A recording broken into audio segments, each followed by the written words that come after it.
他是让中外拳坛都忌惮的重炮手，炮弹般的重拳打在对手的身上，可以摧毁所有的防御。当然，同时摧毁的还有对手的肋骨，所以他也有着催泪专家的称号。那喜欢魏宁辉的粉丝都会称他为小胖，因为他刚开始学习搏击的时候确实是胖胖的，非常可爱。不过现在他已经成长为一个战力极强的一个真正的战士。从2014年的横空出世到2015年的崭露头角，再到2016年的金腰带，魏宁辉一次次的用自己的重拳彰显着自己的实力。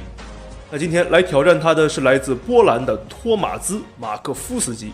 那这个托马兹在波兰是一个十足的拳坛恶魔，下手从不留情。与他交手的波兰选手个个非死即伤。那今天来挑战魏宁辉，同样是放出了狠话呀，说要在1回合之内打到魏宁辉暴毙当场，最好现在就去准备棺材，免得到时候来不及。好的，我们话不多说，比赛已经正式开始。那红色拳套的就是咱们的魏宁辉，另一边蓝色拳套就是托马兹。托马兹的实力是非常强劲啊，在此之前是打出73胜7负28次的一个 KO 啊。可以看到现在双方打的还是比较激烈，咱们魏宁辉的这个进攻欲望非常强烈，互相连续的重拳。好的，现在魏宁辉也是发挥出催泪大师的称号啊，把这个托马兹直接打在地上，现在是站不起来。裁判现在已经开始读秒，再看一下这个托马兹还能不能坚持。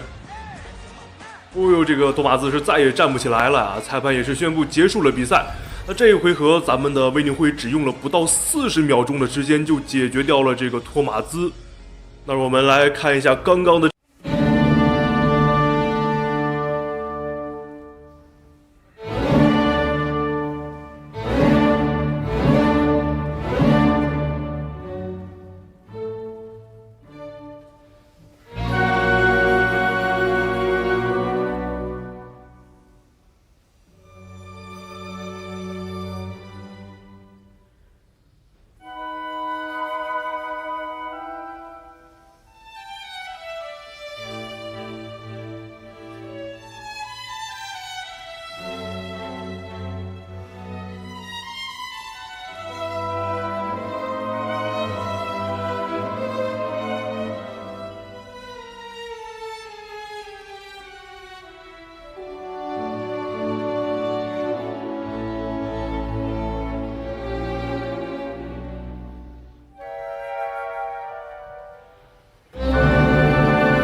嘴角露出了笑容啊，表示哦呦，这个胡安还是可以的，相比于前2个选手，还算是有一点实力。那现在时间还剩下最后的40秒，那看一下魏宁辉能否抓紧时间啊，在这一回合 KO 掉这个胡安。好漂亮，又是低扫，哦，魏宁辉的低扫，这个又低扫啊，对，现在越来越有效果，又是低扫。你看这2种拳法，哦呦，这一拳直接是把胡安打直了。那这时候躺在地上是完全懵逼，刚才脑子一片混乱啊，怎么就被魏宁辉直接打败了？那这时候裁判也是终止了比赛，这个胡安是不能再打了。好的，那让我们恭喜魏宁辉获得了本场比赛的胜利，那也让我们见识到了魏宁辉真正的实力啊！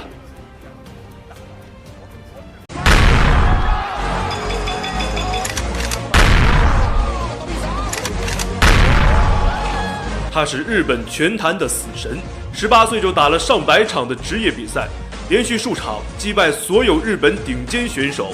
但他称霸日本拳坛后还不满足，竟然惦记起了魏睿的金腰带，还嚣张地表示自己不仅要拿下魏睿的金腰带，还要让他跪地求饶，否则就让他装在盒子里被带回中国。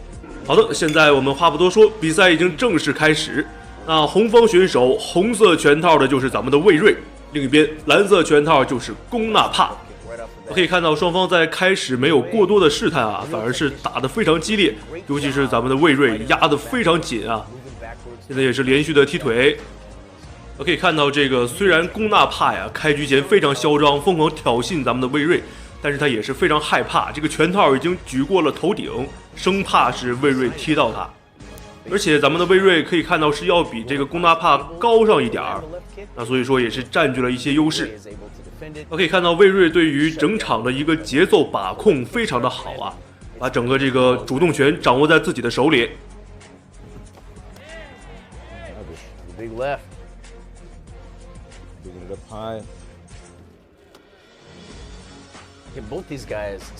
那这个龚纳帕作为泰拳的一个非常厉害的人物啊，也是之前独自一人征战到了日本，把日本所有顶尖拳手全部打到趴下，所以说才会这么嚣张的想来挑战咱们魏睿。可以看到，哎呦，双方这个互相拳都打得非常的重啊。那对于这个龚纳帕来说，作为泰拳的一个王者，腿法的练习是非常重要啊，所以说这个龚纳帕的腿法细节掌控的非常好。我们可以看到现在，哎呦，魏睿主动的出击，连续的几个重拳。现在龚纳帕只能是连续后退啊，不敢正面硬扛。现在时间还剩下1分20秒啊，魏睿依旧是占据着主动权。如果说这场比赛魏睿拿到了主动权，那他会打得非常的舒服。那这个龚纳帕只能是时刻保持着警惕。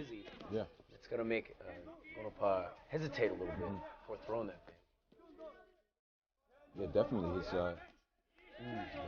Yeah. Really able to put the pressure on.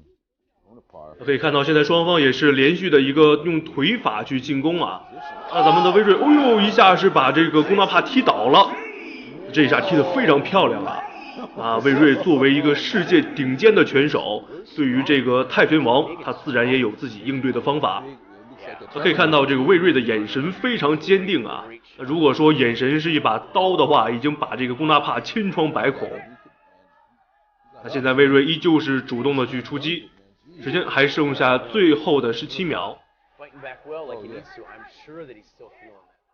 魏睿的拳非常重啊，而且非常的快。那这时候这个泰拳王也有些吃不消。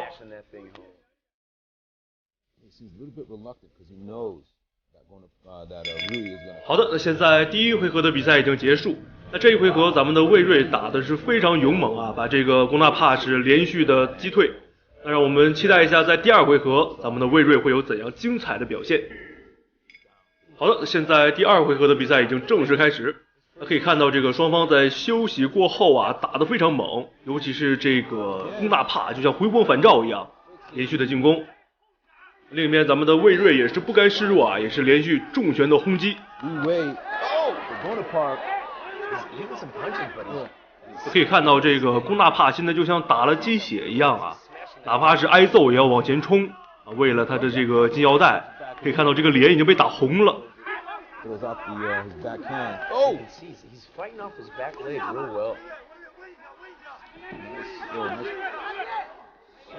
可能刚刚在场下这个休息时间，龚大帕也是调整了一下战术啊，他就觉得被动防守的话会被魏睿一点一点消耗，所以说他想去以拳换拳。那咱们身经百战的魏睿啊，也是早早的就把这个小心思给看穿了。现在也是连续的进攻，让这个龚大帕没有进攻的空间。Nice body shot. Wow. And then Gonapop back with the punch. These guys are trading really smooth, really nice right now. God, vicious body shot. Man, Gonapop's just, his body's just made of rock. I'm surprised he got up so quick, man. The ref didn't even start counting, man. He was ready to go. And he got hit directly under his chin. Yeah, you're right. It literally lifted him off the floor.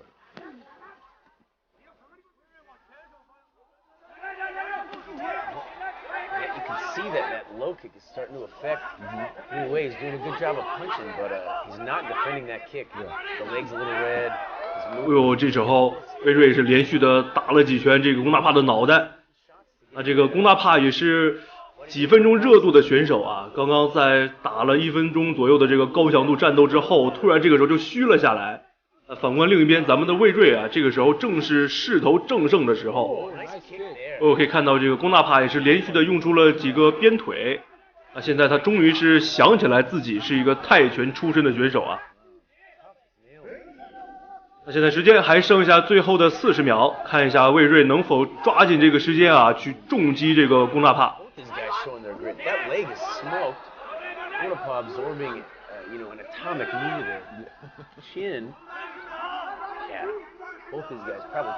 可以看到，相较于龚大帕来说，咱们魏睿的体力消耗啊，其实并没有消耗太多。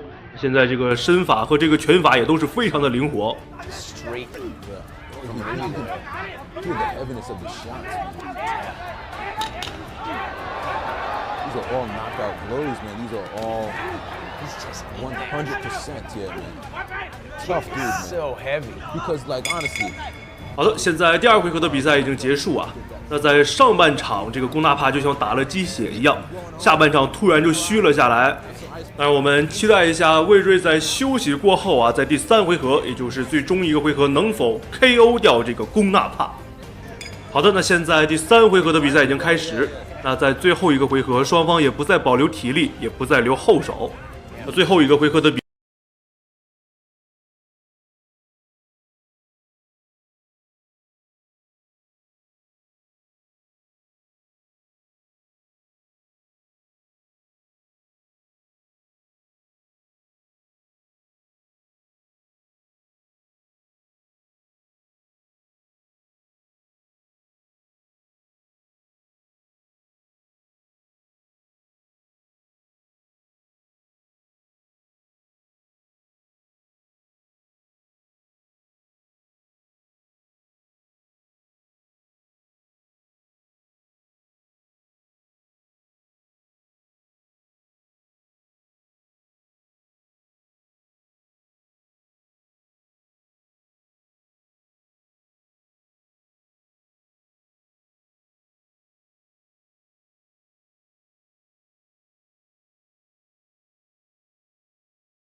是明显已经跟不上。那看一下最后的这个11秒钟，那咱们的威瑞能不能 KO 掉龚纳帕？ Real good performance here in this third round. You already celebrated, man. Yeah. No, I wouldn't call it just yet. He's gonna have to. 好的，那现在第3回合的比赛已经结束啊，并没有产生一个 KO 啊。现在让我们期待一下这个最后裁判点数的判决。那其实这场比赛悬念啊，最后其实并不大。3场比赛一直都是咱们的威瑞碾压着龚纳帕去打，哪怕是这个偶尔有一阵啊，龚纳帕像打了鸡血一样，也是翻不起什么风浪。那现在我们还是看一下最终的一个点数判决。好的，那现在让我们恭喜魏瑞获得本场比赛的胜利啊！他也是用自己真正的实力守住了自己的金腰带。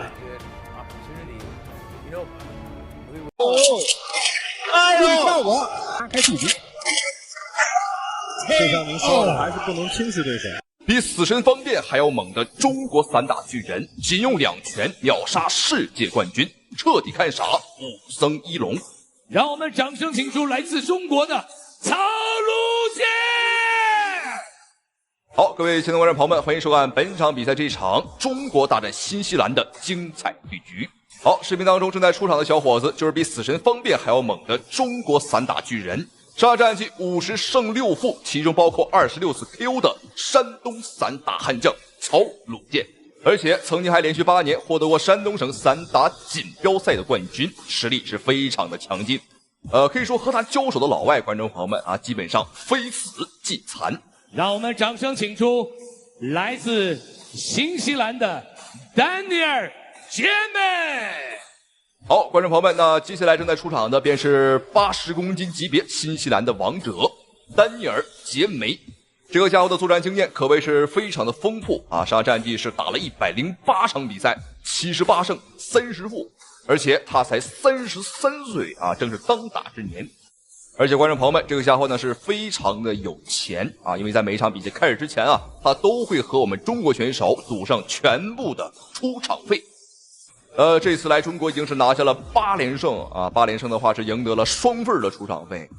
这个家表示说呢，什么时候啊攒够1个亿啊再回国啊，因为中国人太好打了啊，钱也很好赚。好，很猖獗，但是本场比赛观众朋友们啊，他挑错了对手，因为曹鲁健也很有个性啊，和他赌上的不只是出场费，是全部的身家性命。也就是说，本场比赛赢者可以财产翻倍啊，那么输者将倾家荡产。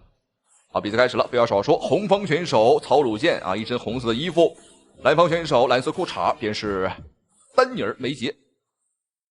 很明显啊，曹鲁健要比对方高上很多。对方的这个身高呢是1.85米，我们比对方还要高上半头多。这应该快1.9米了啊，1.89、88左右，这可以说很高了。这场比赛一定要注意看，因为双方呢都是有 KO 能力。比赛开始，这个丹尼尔略显着急，而曹鲁健却是很稳啊。而且呢，他那个视野啊和思路也比较的清晰。毕竟是今天的王者之战嘛。虽然对方啊，我看到实在是给了强大的压力，可是我们这中国选手年轻小将，他在比赛确实打的还是步步为营啊，稳扎稳打。没有错。本次5战世界功夫争霸赛也是级别非常高的一个比赛，所有的选手世界排名包括看拳法，对我们在国家队的选手成绩都是非常的优秀。我觉得王者之战这一场上来，双方选手都没有太多的去试探对手。好，我们看比赛第一回合已经过去了一半的时间。曹鲁健整体看起来打的还是很犀利的啊，因为他身高更高啊，臂展更长，所以说整体的静态身体天赋啊，我们还是有优势。但是我们看这个丹尼尔有点慌了。这场比赛我觉得都会很慌，因为这个全部身家性命都赌上了。据说是财产啊，但是老婆孩子算不算的就不清楚了。但第一场也曾经参加获得了胜利，这一次参加的是王者之战。漂亮，还有一个拳法的变现，机会来了，非常主动的一次。从表情上看啊，对方的这次重击啊，确实对他造成了威胁。没错，相信对方的信心上也会受到一定的影响。不过双方选手都是非常有经验。来自新西兰的丹尼尔·杰梅，他的战绩也是78胜30负9次 KO 对手。但是我们看到呢，作为这个新西兰选手啊，他确实他的功力非常的强悍。但是呢，他有一个毛病，就是他这个动作预兆比较大，大开大合。我们看第一回合马上要结束了，这个丹尼尔略显着急。他呢，你看打不进来，曹鲁健不仅是撤得快啊，距离把控精准，而且你看他的主动进攻，包括反手反击。这场比赛可以说是一场双方实力水平上，我觉得曹鲁健啊应该是要比对方好很多。好，下劈腿。好的，观众朋友们，比赛第一回合结束，精不精彩，好不好看啊？如果您觉得精彩呢，对着屏幕怼咕两下子啊，为我们中国选手呢加油打气。第一回合整体看下来，曹鲁健的优势啊还是蛮大的，我觉得双方应该是6-4开。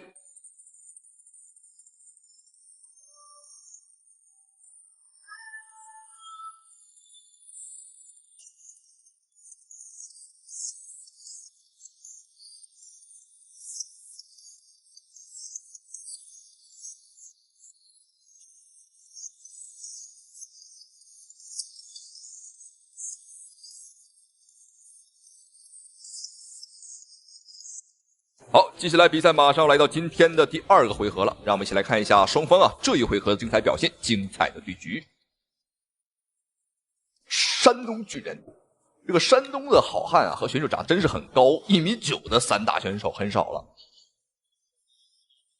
我们中国最近有一位新兴的选手叫做刘策不知道观众朋友知不知道，在日本的 Crush K1 联赛上拿到了魔鬼8人赛的冠军。他的身高就很高也是将近1.9米，和这个曹鲁健差不多。曹鲁健还是，我觉得刘指导是有一定的优势。但是呢，他知道对手确实不是等闲之辈。比赛中他确实注意控制局面，因为对方比赛经验非常丰富。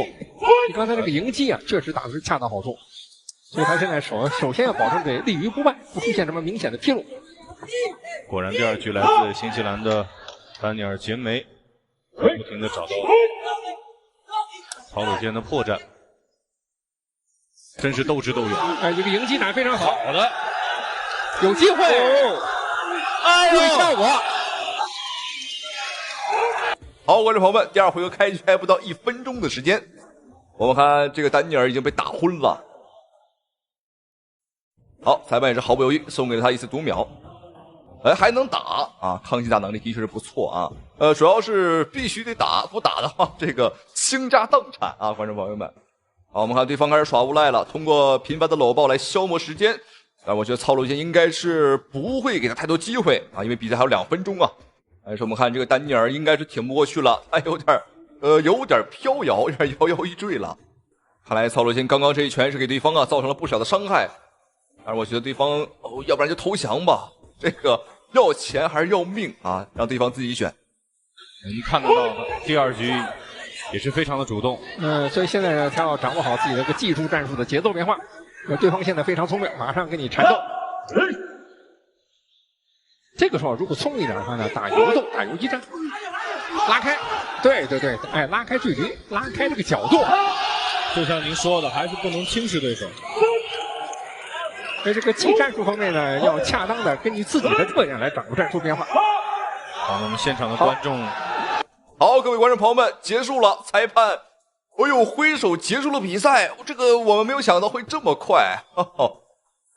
果然在钱和生命之间对方丹尼尔选择了这个后者选择了生命毕竟在我们中国有句俗话说得好留得青山在，不怕没柴烧这场比赛打得的确是很精彩，非常的给力。曹鲁健不仅是终结了对方的8连胜，而且呢赢得了对方的全部财产在中国他吃了多少，我们会让他全部吐出来。好，恭喜曹鲁健。那同时非常感谢屏幕前您的收看与支持。好了，咱们下期视频再见。打跪，再扫，再来，比赛结束了。好了，各位亲爱的观众朋友们，欢迎收看本场比赛这一场非常精彩的中美超级大战的现场。这一次老美，这一次美国军方，观众朋友们真的是动真格的了，没有错。那派出来了一个特种兵拳王来我们中国踢馆，没有错，观众朋友们，这次美国官方啊是真的着急了啊，看我们中方的拳击发展这么的迅猛，这么快，受不了了。好，我们看眼前这个黑不拉几，而且脑袋这个发型好像老太太啊，好像老太太烫的这个满脑袋卷儿啊，他就是美国特种兵拳王安东尼奥。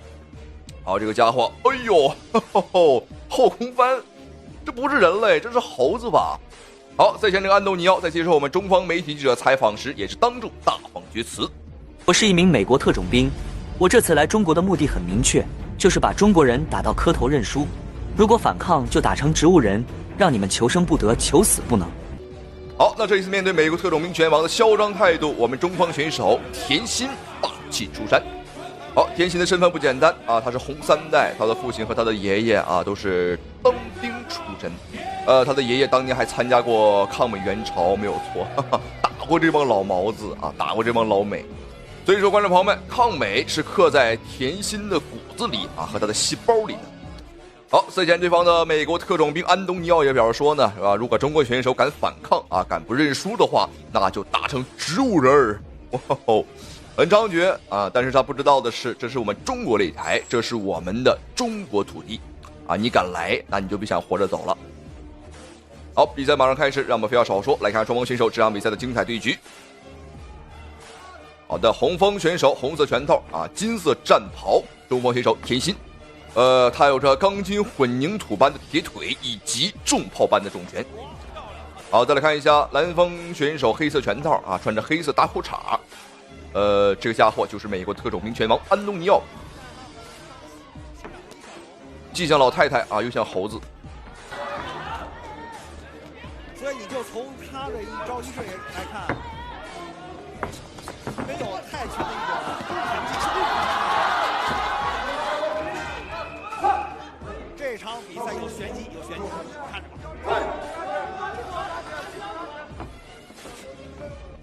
我们看比赛开始，田心是丝毫没有任何试探啊，双方也是没有客气。好的，尤其是田心这边啊，我们看打得非常的凶。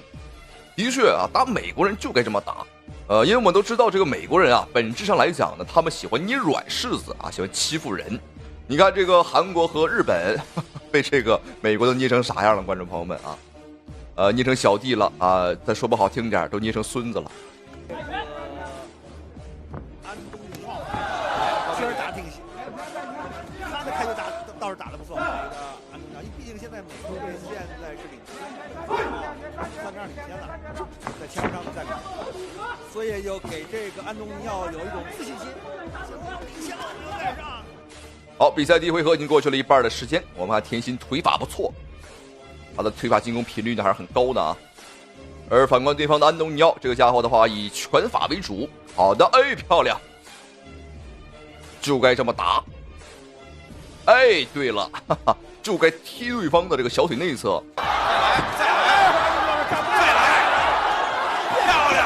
来，拳脚相加，这叫飞膝。看看观众兴起来，观众都打起兴致来。对啊，这是第一回合呀。都知道对方不好。就田心这种必杀技啊，高双腿、高鞭腿，扫倒了。对，但是安东尼奥抗压的真强啊，给安东尼奥有点打击啊，在气势上至少。好，还有最后的30秒钟了，比赛第一回合马上要结束。好的，旋风踢，这个真是啊，田心今天就是拳脚相加。这个安东尼奥，但我们不得不说啊，他非常抗揍啊，很抗打，像一口牲口一样。而我们田心的鞭腿就像一个大鞭子啊，抽毛驴啊，抽的这个美国拳王嗷嗷直叫啊。这个腿法真的是不错。好，各位观众朋友们，比赛来到第2个回合，让我们一起来看一下双方的这一回合的精彩表现。第一回合田心的鞭腿已经把这个安东尼奥抽得够呛了啊！看这一回合。对方几乎是没有什么腿法，很弱啊。你看田心，变了法的踢，有飞踢啊，低扫、中扫、高扫啊，旋风踢都有。好的，打！哎呦，对了，就该这么打。我们看台下的中国媒体已经是很兴奋了。危险了，有希望扳平。再扫，再来。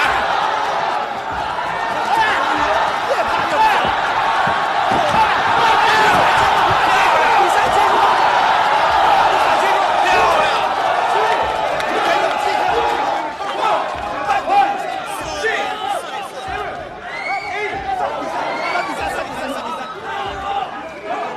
哇，这还要打吗？还要打吗？安东尼奥，哇，太顽强了！